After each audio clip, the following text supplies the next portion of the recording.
you decided at one point, probably from the beginning, to go out into the wilds and shoot these, and that's what I do too. Yeah.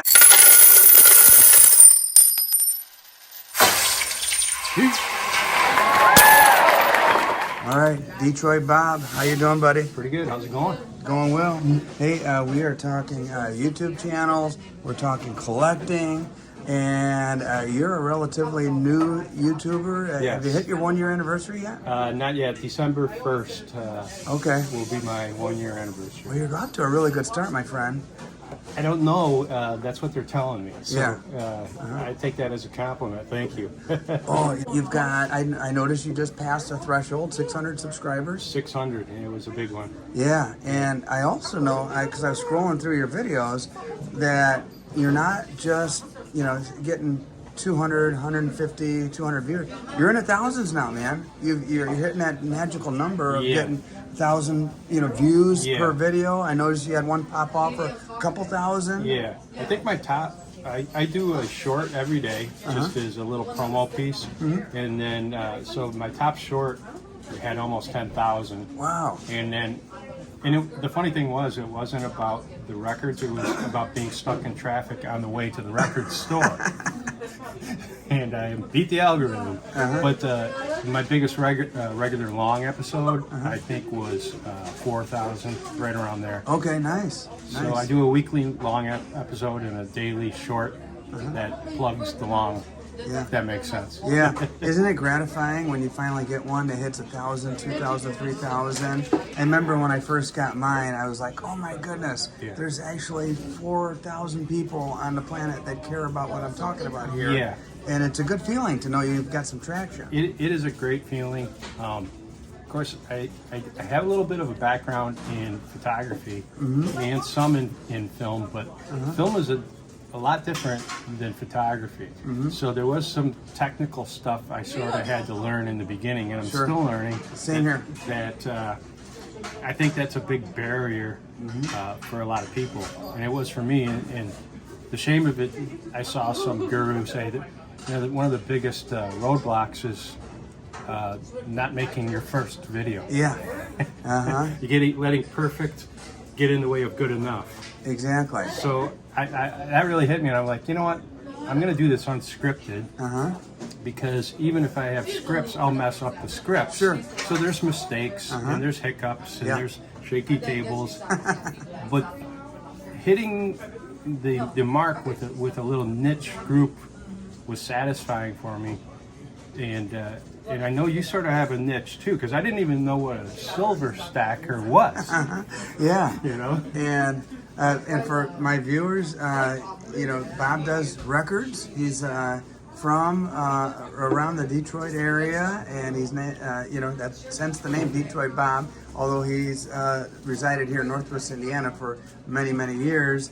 You know what? You can take the kid out of Detroit, but you know the rest. The music must just be in your bones up there. Well, it was my dad was a big jazz, big band guy, and so he grew up listening to 78s, and then of course I grew up listening to albums, 33 and a third.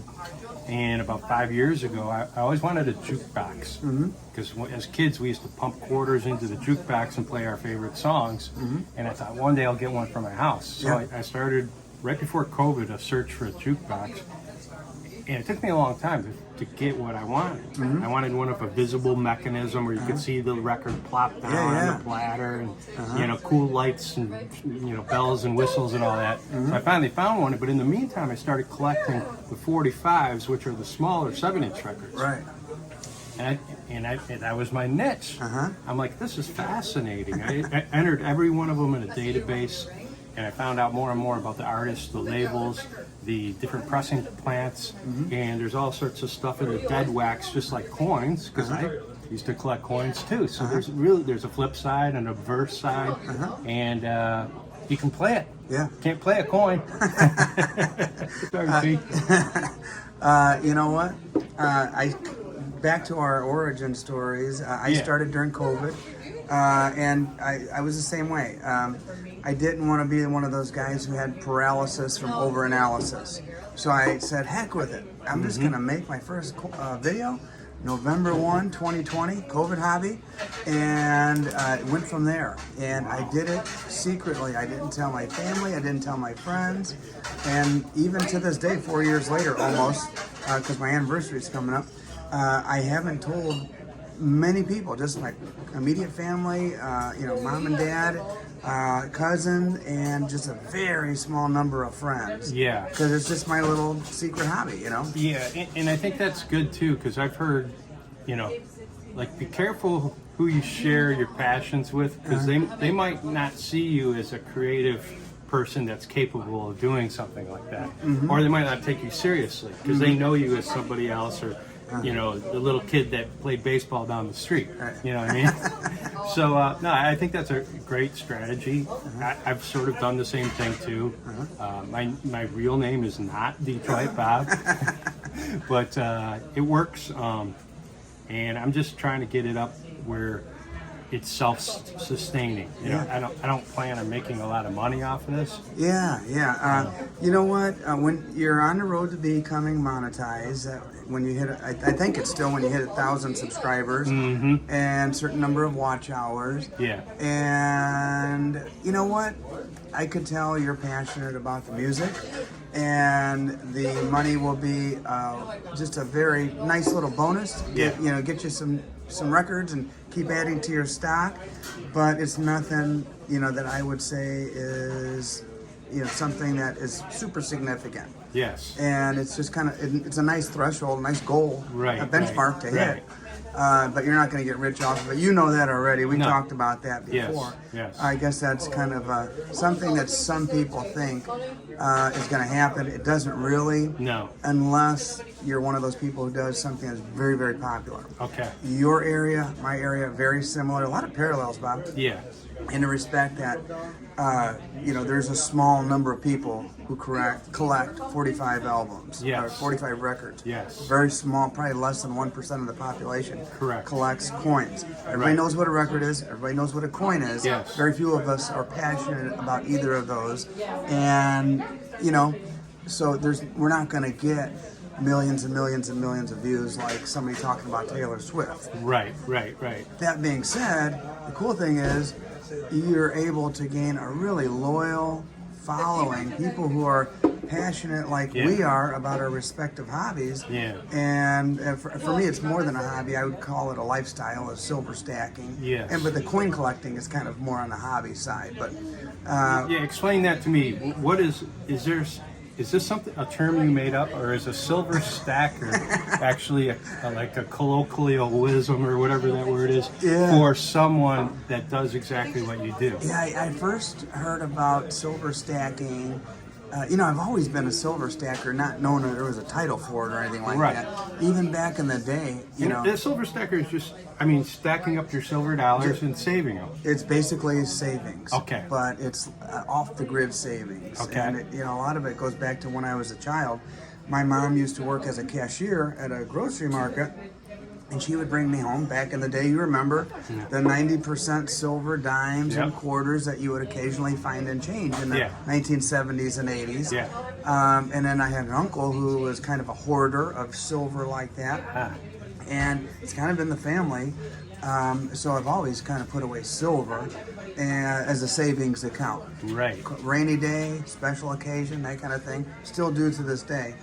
Coin collecting kind of happens naturally along with that. And I've always kind of been a collector of coins, but gotten into it a lot more once, my daughters are past an age where I'm, constantly putting 100% of my life into them. Yeah. 90% maybe. Right. That 10% for myself. A little hobby time emerges somehow out of that. Exactly. Yeah.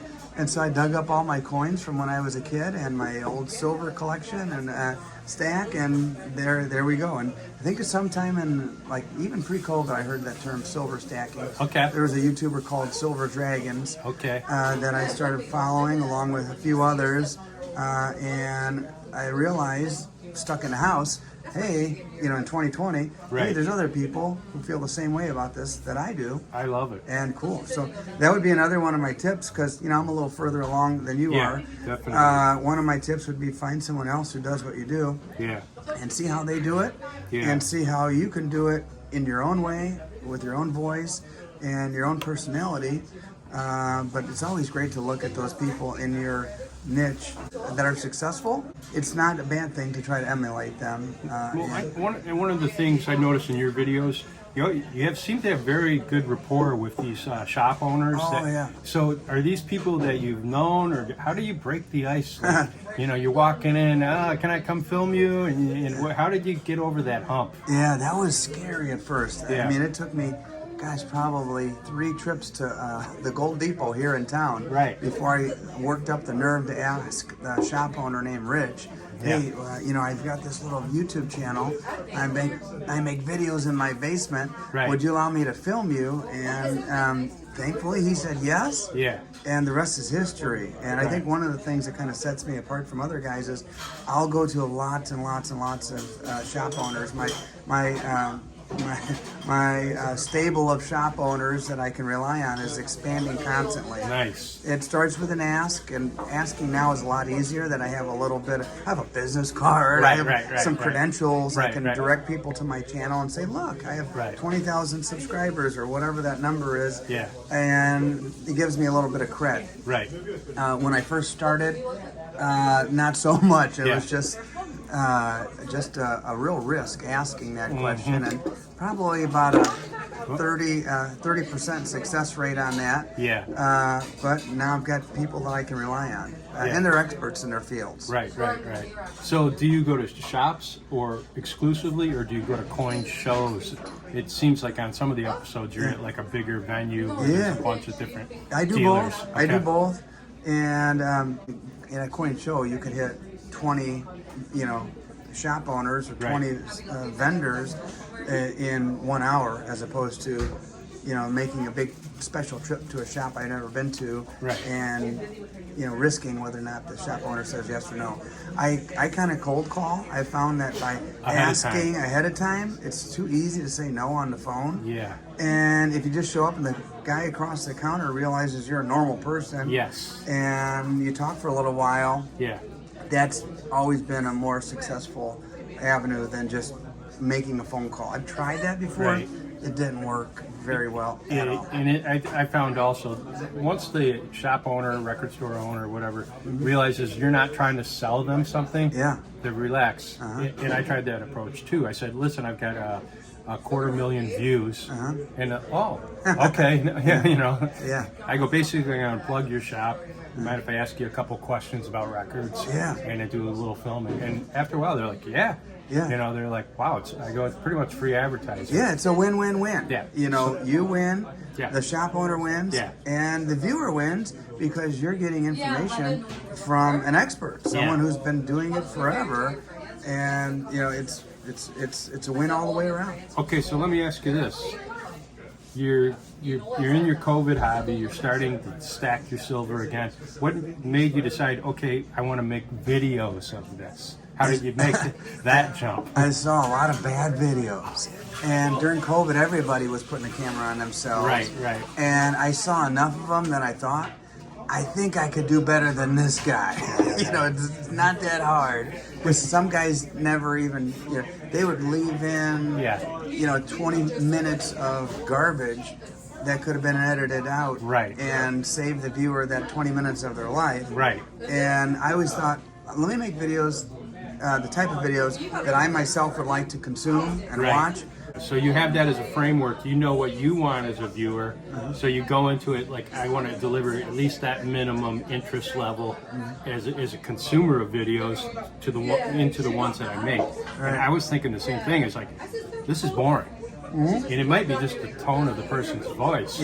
So some of my videos are like, I'm a little hyper or over animated, but you know, you deal with the public, and you have to keep people's attention. You know, and so you're constantly like an MC of an event, and it may be a one-on-one interaction, or you might have a whole crowd full of people, but people get bored.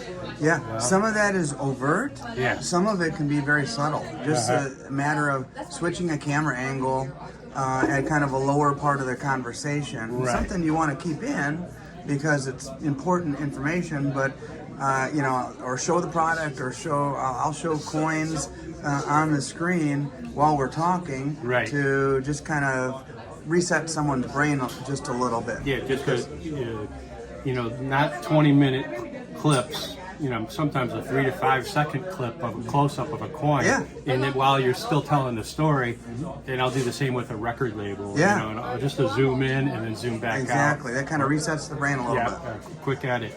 And then another thing that I noticed is like, okay, here's a guy, he's holding up records. He's got the same set every week. There's the plant over his right shoulder and the modern lighting over his left shoulder. And you decided at one point, probably from the beginning, to go out into the wilds and shoot these, and that's what I do too. Yeah. You know, I'm like, I'm not going to sit there at my, you know, perfect desk behind me and talk about records.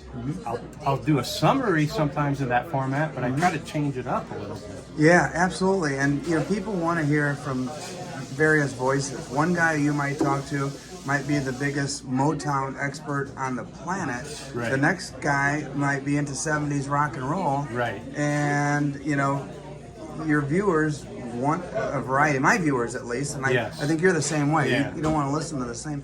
You have a pretty wide spectrum of musical tastes, I've noticed. Well, I'll go from jazz to punk, in somewhere in the middle, new wave. Really, since my trip to Motown last year, the museum, I've really gotten into soul and R&B, and I'm finding out there's, you know, rabid fan bases amongst all those different groups. And like I said, I started off listening to big band and boogie woogie and jazz with my dad, and then I went into the whole rock era, the classic rock, and then as I got older, I got a little bit more into jazz, and then I had my college years. I got to go to college twice, so I had 8 years. I didn't have a television the whole time, but I listened to a lot of music. Yeah. Whereas a lot of people would read a book. I did that too, obviously, but I would always have either my RockMine headphones on, I would have an album on. I always had music playing all day long from the time I got up to the time I went to bed. Tell me about this resurgence in record albums. And I've noticed that over the last probably about a decade or so. Yeah. And I kind of think that your mission and my mission are similar in the respect that over the years, coin shops have kind of come and gone and closed to never reopen again. And you know, you're keeping the hobby alive. That, you know, it's not just a fad, I don't think, with the records. No. There's something like this is a treasure coin from a shipwreck in 1715, and I'm holding it in my hand. It's called a cob. It's an 8 real, I think. It might be 4 real. I'm not sure, but you can hold it. I can touch it. It's a piece of history. Okay. And there's something tangible about vinyl records in the ritual of taking them out of the sleeve and the static that would come with it, and then placing it on the turntable, lifting the needle and dropping the needle. There's that ritual and there's that tangible aspect to it. And you know, even if the record has a little skip, I know when that skip's going to come, and if it doesn't show up when it's supposed to the second time I play the record, it bothers me. So there's imperfections, okay? There's all sorts of quirky little information, not just on the front and the back side of a coin, but same thing with a record. And I used to collect coins just like you did when you were a kid. I still do. But the records were a natural crossover. I started really getting into the vinyl because of the jukebox, and I'm like, ooh, these are smaller, and instead of a selection of songs, it's just one song. And I started learning about all that information front and back by using a database called Discogs, which is the largest database of record albums in the world. Wow, okay. And so all these geeks like me have gone in and cataloged literally every piece of vinyl that has ever been produced. 45s have only been made since 1949, and so of LPs. So it's not like we're going back too far in history, but it's sort of like people are realizing record albums are now a commodity. And then I thought, well, what if I bought low and sold high, just like I would a coin or a stock? And I'm sure that comes into play with your silver too. Oh yeah. You know. But to your point, there is a website for silver stackers called allenglehart.com, because the vintage silver from the 1970s, kind of like the vintage, find that old Led Zeppelin album, first round, out of the factory, you've got something special there. Same thing with silver bars. So again, some geeks somewhere created this database, and it's humongous, and it's expanded far beyond Engelhart. But to your point about the music, there's just something that just hits your soul when that nostalgia kicks in. Oh yeah. And I can listen to Rod Stewart or America, Horse with No Name. Yeah, Horse with No Name. I love that song. My sisters used to play it all the time. Yeah. And it's got an infectious beat to it, and it's sort of a droning. Yeah. And when you hear these songs, they burn into your neurology. So now they're saying, what are some of the best natural things you can do to fend off depression? Yeah.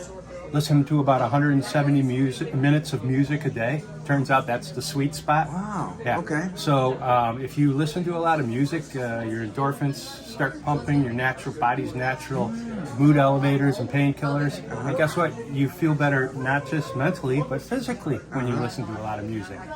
And then it's just like a scent of a perfume. It can snap you back to that moment in time where, oh, that was my mom's perfume. But if you hear a song, maybe just 3 seconds of it, I remember, oh yeah, you know what? That's the song they played at my wedding. You know what I mean? It's emotionally powerful stuff. Yeah. You know what I mean? Let's go back to YouTube a little bit. Yeah. What other questions do you have that I might be able to answer? Not that I'm some big expert, but I've been at it just a little bit longer than you do. So. Okay, well, how often do you do your show? I didn't notice if there's a formal drop date. I do one big release every week, Saturday morning, 8:30 Central Time. Okay. And I make that one a premiere. Okay. And a premiere, have you done any premieres yet? No. A premiere basically allows you to watch live at the very moment your viewers are watching, and we all interact together. Okay. And so people have gotten accustomed to my drop coming at 8:30 on Saturday morning. Okay. They show up with a cup of coffee, Nice. start their day with my video, and we chat all along the way. And a lot of times we'll chat about what's going on in the video. Yeah. I've gotten to know the community, and sometimes we'll chat about other stuff. They know they have me for 10 to 20 minutes or so. So you're interacting with them while the video is dropping. Yeah, exactly. Do I need any special software for that? No. Is it all built into YouTube? Yeah, when you schedule it on YouTube, there's a point where you could hit the release button, like public now, or you could schedule it. Yes. And once you schedule it, there's another little button. I've you seen hit, that. Schedule as a premiere. Hit that. And then you just make a point. Okay, 8:20. I better be in front of my computer with my coffee. Okay. It's gonna be released at 8:30, and my guys are gonna show up, and my gals are gonna show up a little bit early, and it's a nice little way to start the day. It's fun. It's fun to interact with my viewers and give them a chance to have some time with me. That's real time. It's live. Right. Instead of just answering comments later on. Yeah. Sometimes, could be a day later, could be 3 weeks later. Okay. How do you handle trolls? You know what? You get them from time to time, and there's always some guy who's a know-it-all. Yeah. And sometimes I'll delete them. Yeah. When I first started out, Yeah. I would get upset. Right. And I would respond negatively. Sometimes I'd write a long response. Right. And then it got to the point where I'm like, you know what? I've given this person too much of my time already just reading their stupid comment. Right. I'm just going to delete it or ignore it or what have you. Okay. Every once in a blue moon, I'll give a little smart-ass comment back. Right. But that's pretty rare. Usually, my viewers get to them before I do. Interesting. And put them in their place before I do. Which is cool. Okay. All right. That's good enough. So how do you cross over into other social platforms? And is it worth doing that? Because I'm not finding like people will leave Facebook and go to YouTube that very easily. I do it a little bit. I have a Facebook account. Is that also T, the silver Yeah, stacker? I think they made me break up the words on. I think I'm just Silver Stacker Got it. on Facebook. So I'll release my videos there. I might get a few people that watch through there. I'll go on Reddit every once in a while Reddit, and okay. throw something on there, and I'll get a few views from there. I'm not quite sure if like the YouTube algorithm picks up on the fact that 7 people came from Facebook and 6 people came from Reddit and rewards me a little bit for sharing it. Yeah. I'm not sure, but I'll do it just as a kind of a best practice. Okay. And my best videos, I want them to be seen in as many places as possible. Got it. I think a couple of people may have come over from those formats, but Okay. really YouTube is where 98% of my viewers found me. Okay. So I wouldn't say spend a lot of time on that. Yeah. I used to seek out other groups on Facebook that are into Engelhard bars or art bars or Libertad coins, Mexican coins. Maybe a couple of those people trickle over. Yeah. Mostly YouTube, though. Yes, people seem to be established in their camps, you know. And I was wondering about that. Okay, so do you do any shorts at all to like sort of advertise your long videos? Yeah, I do some shorts. Some of them are based on my long or clips of my long videos. Yeah. Most of them, I try to make my shorts original content. Interesting. Because reason being, I want the viewer to have the best experience. If you took the time to watch my whole full-length video, I guess, some people will make a short, 25 shorts out of that. Yeah. And I don't know, like I watch a YouTuber or two, or I pull up their shorts. I'm like, wait a minute, I've already watched this. Right. So I try to make my shorts original content. Interesting. And maybe some of them I could have stretched into a full-length video, but I'll just give one quick action-packed video, 60 seconds, and those are really, really good for attracting new subscribers. Yes. But I also noticed, how you said social media camps? Yeah. There's the long format camp and there's the shorts camp. Yeah. And there's some overlap, but in many respects, I'm sure I have people who watch only my shorts and they've subscribed to me only because of my shorts and might not ever have watched a long format video and vice versa. That fascinates me because during COVID also, I was doing a little bit of babysitting for one of my grandkids that you happen to know. And she was watching all these sort of kids shows. And I was on YouTube probably for the first time realizing, you can watch television on YouTube. And then I typed in metal detecting. And I'm like, holy cow, there's all sorts of videos on metal detecting. And I loved it because I was on the big screen. After a while, she didn't even want to watch her cartoons, and we were watching some guy named Grandpa who goes out metal detecting, and at the end of the show, he shows all his finds. And it got to the point where she would say, "Hey, Papa, let's put on the metal detecting show." So that was a chin scratcher. I'm like, hey, I like the YouTube horizontal format. It's foreign to me to take a photograph in this. As a photographer, we always use 35 millimeter, which was this format, right? So that took a little getting over for me too. Because I was a little bit late to the short party. YouTube was sending me emails and, hey, we're starting up these shorts. It's coming. Basically, they were going to start competing with TikTok. And I saw that and I took a wait and see attitude.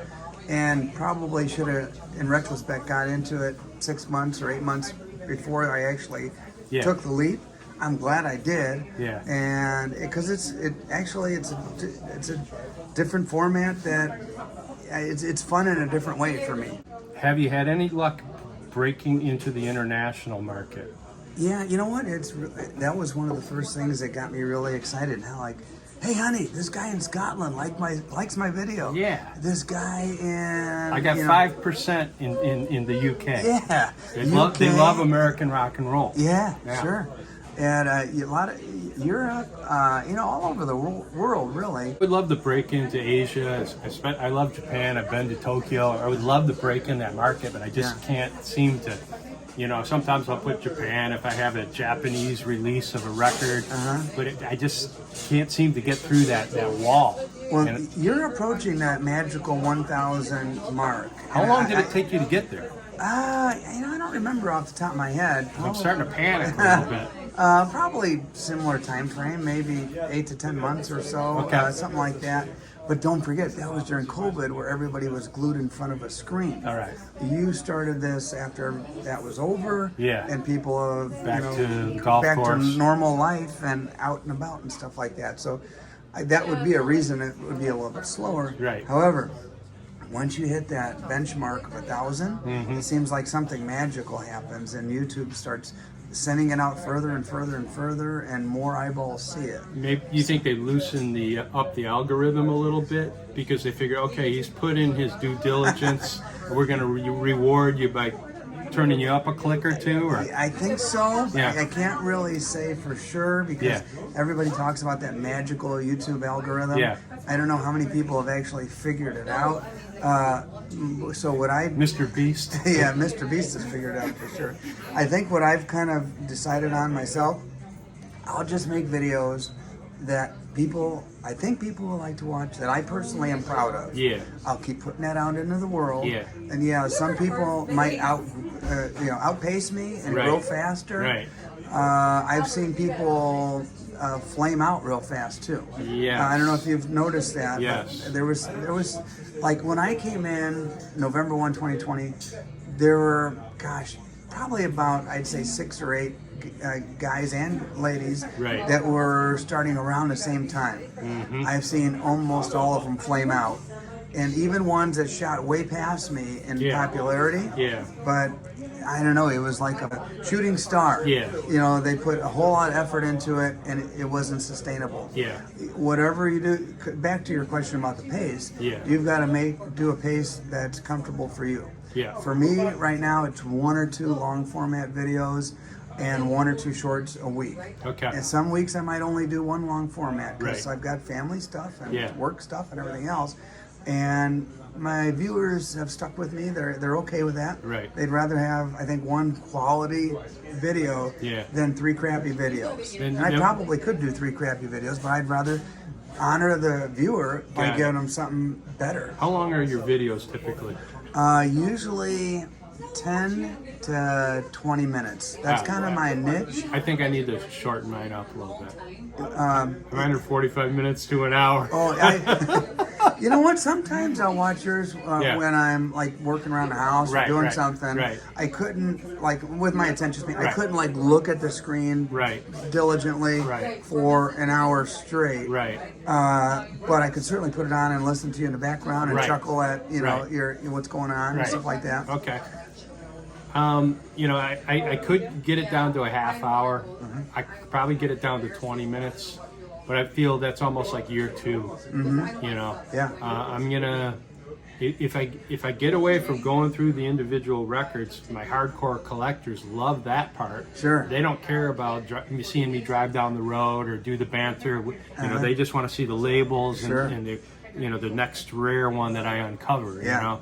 And then isn't that fun finding treasure? I love it. It's like what drives you, Yeah, I love it. And you go to that dusty old box in the back corner that nobody's looked at in a record shop for 10 years. Yes. And you find it. Something everybody else overlooked. Yeah. So that's what I love about it. That's why I do it. Man, I think you answered all my questions. How about music? Do you add music? I've tried. Mm-hmm. Sometimes it's hard to get the mic balance on your music, your voice, the background. How do you deal with that? You know what? I wish I was better at that, to be honest with you. My daughter tells me, Dad, you need a better camera than just using your phone. You need to run it through a computer. And, that sounds like work. Too much effort. Honestly, I tried the clip-on mics and all that, and then there would be someone rubbing against the mic, or it was too loud, or it would drop off. Yeah. Are you doing clip-on Here we are at mics? a coffee shop hanging out, BSing. this works for me. Okay. Put my phone on a tripod, and I like the way you think. yeah, because once it becomes too much work, that's probably why a lot of people just flame out. Right. So for me, it's still fun after all these years. I have a feeling it's going to be the same with you. I have a feeling you're going to ramp up in popularity real fast. So definitely want to encourage my viewers. Hey, if you're not only into, if you've got that collector's bug, like we do, whether it's coins or albums, I probably could have gone just as easily as you into to albums, to be honest with you. But you can't collect it all. No. But if anybody here likes albums, definitely check out my buddy Detroit Bob. All right. And the name of the show is RockMine. Oh, so if you just Google RockMine, I'm popping up number 3. So I'm getting up there in the search engine. So RockMine, RockMine, all one word. Oh, yeah. You'll find me. I'll put links in the description and pinned comment. Okay, cool. Thank you, my man. All right. Sounds good.